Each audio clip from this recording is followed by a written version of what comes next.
Bienvenue sur Africa 24 dans cette nouvelle édition du 12-15. Voici les titres de l'actualité. L'opposition appelle à la poursuite du processus électoral au Gabon, alors que le président de transition doit prêter serment le 4 septembre. Alternance 2023 demande à la junte de finaliser le décompte des bulletins de vote. Elle invite également les forces de défense et de sécurité à discuter pour sortir le pays de cette crise. Une transition de 6 mois pour le Niger, c'est la proposition initiée par l'Algérie après le coup d'État qui a porté le général Abdourahmane Chiani au pouvoir. Et puis le bilan au Kenya de la première phase d'une campagne de vaccination lancée contre la poliomyélite. Plus d'1 million d'enfants ont été vaccinés. Les détails à suivre dans ce journal. Au Gabon, l'opposition s'est exprimée au lendemain du coup d'État par la voix de son porte-parole, Mike Joktan.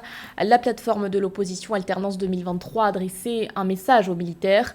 S'il salue ce qu'il qualifie d'acte patriotique, l'opposant appelle toutefois à la poursuite du processus de consolidation des résultats.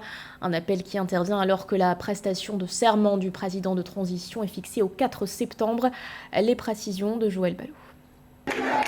Au lendemain de l'annulation des résultats des élections générales au Gabon, la plateforme Alternance 2023, saluant la réaction patriotique des forces armées gabonaises, appelle le comité pour la transition et la restauration des institutions à reprendre le processus de centralisation des résultats de l'élection présidentielle. En correspondance avec la rédaction d'Africa 24, Mike Joktan, porte-parole de la plateforme Alternance 2023, invite l'armée au respect du choix du peuple pour la bonne marche du pays. Nous les félicitons pour cet acte patriotique, mais nous pensons qu'il est bon que le processus de consolidation des résultats se poursuive et que le vainqueur de cette élection soit proclamé et puisse effectivement, parce qu'il possède la légitimité populaire, la légitimité du vote, puisse légitimement diriger le Gabon. Dans son dernier communiqué, le Comité pour la transition et la restauration des institutions a annoncé la prestation de serment le 4 septembre 2023 du commandant de la garde républicaine du Gabon, le général Brice Oligui Nguema. Cependant, pour la plateforme Alternance 2023, dans l'optique de préserver la paix, les putschistes doivent respecter le choix du peuple qui s'est rendu massivement aux urnes pour élire son président. D'autant plus qu'avec la dissolution des institutions nationales à la suite du coup d'État, aucune prestation de serment ne peut être organisée. Pour ce faire, la plateforme Alternance 2023 se prononce en faveur d'un dialogue avec l'armée. La question légitime que nous pouvons nous poser, c'est devant qui prêtera-t-il serment?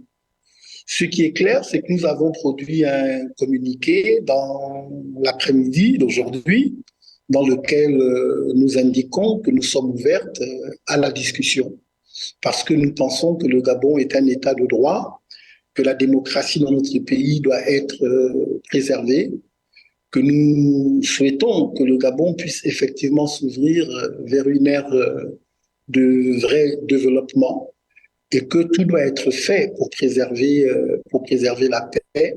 À titre de rappel, le 30 août 2023, après l'annonce des résultats de l'élection présidentielle au Gabon, le Centre gabonais des élections avait annoncé la victoire du président déchu, Ali Bongo Ondimba.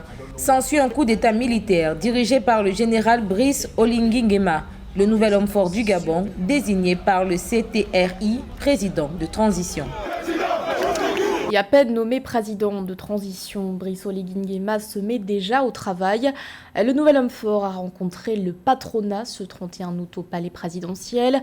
Une rencontre à l'issue de laquelle il a annoncé ses premières mesures économiques. Parmi elles, le règlement de la dette intérieure. Le président du CTRI est aussi revenu sur les conditions de vie des retraités. Écoutons-le. Je vous annonce que sur la base de vos propositions, que je retiens prioritairement 4 pour l'instant, que nous allons dans l'immédiat concrétiser sous la supervision directe. Il s'agit le règlement de la dette intérieure par la mise en place du club de Libreville. Même si par le passé, à la DGSS, nous avons enquêté sur le club de Libreville et qu'on a trouvé plusieurs irrégularités. Je le sais parce que j'ai été enquêteur dessus. La restauration de la journée comptable du Trésor pour mettre fin aux petites combines entre copains et coquins. L'appel systématique au système bancaire lorsqu'il s'agira de financer nos projets. Et enfin, 4, la mise sous gestion du secteur privé des 2 caisses de prévoyance sociale que sont la CNSS et la CNAMGS, afin de mettre un terme à la souffrance de nos compatriotes. Et sachez qu'à la suite de ce coup d'État, le Gabon a été suspendu des instances de l'Union africaine avec effet immédiat. Une directive annoncée ce 31 août par le Conseil de paix et de sécurité de l'UA, qui a par ailleurs fermement condamné la prise de pouvoir des militaires. Lui aussi appelle au retour à l'ordre constitutionnel, mais cette fois-ci au Niger. Plus d'un mois après le coup d'État militaire, le ministre algérien des Affaires étrangères, Ahmed Attaf, a proposé une initiative pour sortir le pays de cette crise. Une initiative qui fixe la durée de la transition à 6 mois, une période bien plus courte que celle établie par la junte, qui est de 3 ans maximum. Samantha Saberou Saboubanga. Pour mettre fin à la crise au Niger où des militaires se sont emparés du pouvoir le 26 juillet 2023, l'Algérie propose une transition de 6 mois dirigée par un civil. C'est ce qu'a déclaré le 29 août 2023 Ahmed Attaf, ministre algérien des Affaires étrangères.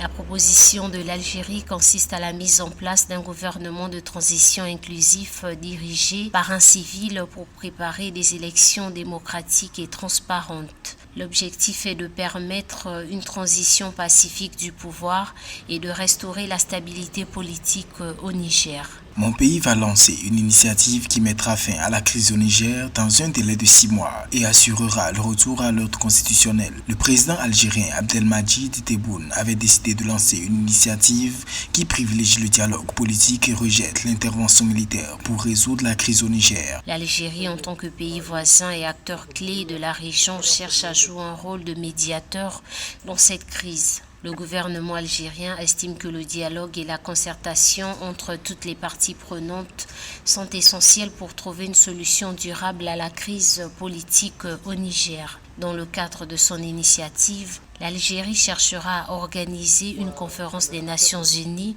pour établir l'ordre constitutionnel, proposera des garanties à toutes les parties impliquées et accueillera une conférence sur le développement de la région du Sahel, a fait savoir le chef de la diplomatie algérienne.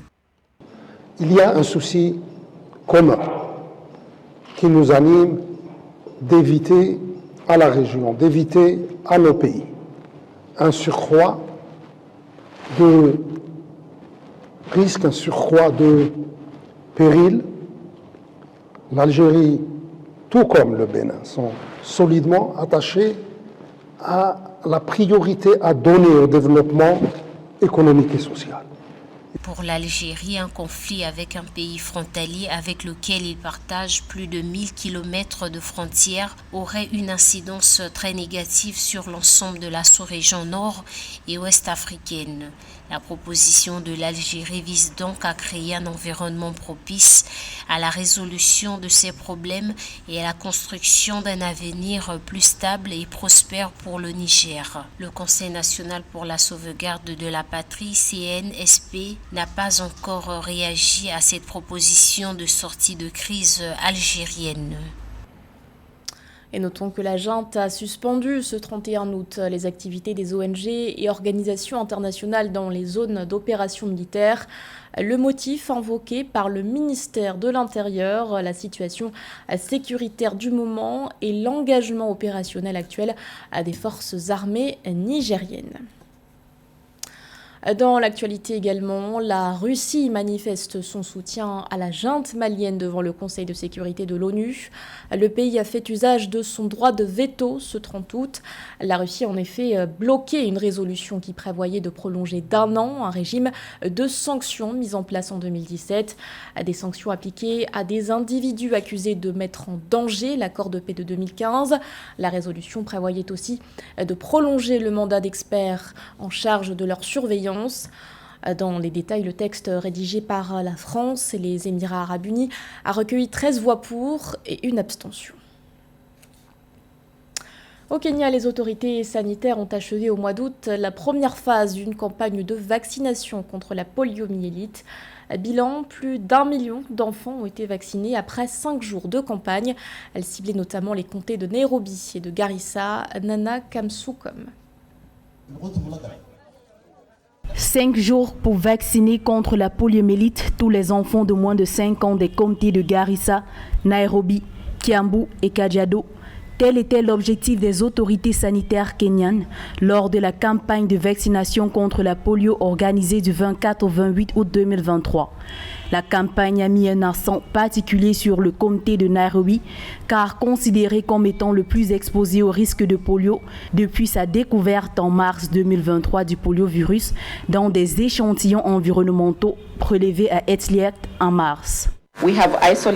À ce jour, nous avons isolé un total de 6 enfants contaminés par le poliovirus dans le comté de Garissa. Tous sont liés à des virus détectés dans le pays voisin. C'est pour cette raison que nous avons prévu de mettre en place une riposte afin d'interrompre la transmission du virus.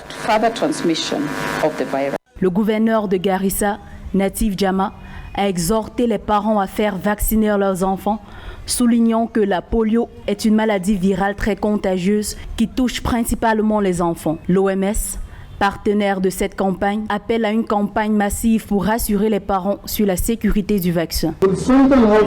Cette mesure renforcera tous les systèmes, y compris les systèmes d'immunisation, et mettra les vaccins, les fournitures et les médicaments à la disposition des populations et des lieux les plus vulnérables.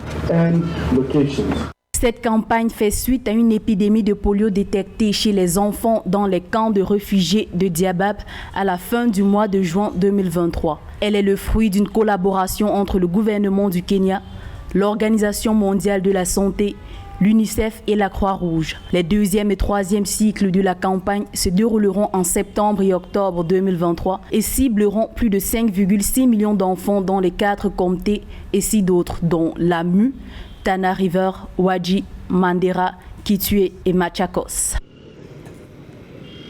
Un mot de sport à présent avec le bilan des championnats du monde d'athlétisme qui se sont clôturés le 27 août. Si les États-Unis ont particulièrement brillé durant cette compétition, l'Afrique a aussi marqué les esprits. Le continent affiche à son compteur 26 médailles. On fait le point avec José Douglas. Les championnats du monde 2023 d'athlétisme à Budapest en Hongrie se sont achevés le dimanche 27 août avec les États-Unis qui ont largement dominé la compétition.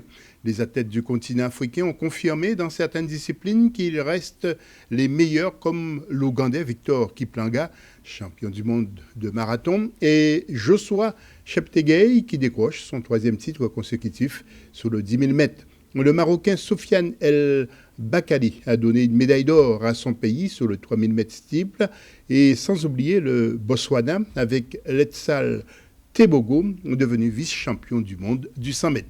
Chez les femmes, la Kenyane Faith Kipyegon, championne du monde du 1500 et 5000 mètres, l'Éthiopienne Goudaf Zegei qui a été sacrée championne du monde du 10 000 mètres, la Kenyane Mary Moraa sur le 800 pour son premier titre mondial sur la distance. Mais que faut-il faire pour battre les Américains dans les courses de sprint? Mais surtout, il faut créer cette culture que les Américains ont su faire au niveau de leur université, que les Américains ont su faire au niveau de la création de leurs idoles, le phénomène Bolt, des phénomènes comme Fisher-Price, qui ont réellement donné une culture et aussi des identifications relativement fortes. Le Burkinabé Hugues Fabrice Zango, spécialiste du triple saut, il est champion du monde 2023 et triple médaillé aux mondiaux. et termine sa thèse de doctorat en génie électrique à la faculté des sciences appliquées à Béthune, en France.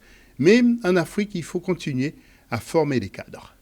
On ne peut pas non plus travailler sur du talent sans formation de cadres, de cadres experts. Il faut voir aussi, je ne sais pas qu'est-ce qui se passe concrètement en Côte d'Ivoire. On voit réellement qu'il y a cette émulation au niveau féminin. Au tableau des médailles, premier les États-Unis 29, 5e le Kenya avec 10 médailles, 6e l'Éthiopie avec 9 médailles, 11e l'Ouganda avec 2 médailles, 2 en or, 15e le Maroc avec 2 médailles, 1 en or et 1 en bronze, 18e le Burkina Faso et à la 26e place le Botswana, 2 médailles, 1 en argent et l'autre en bronze.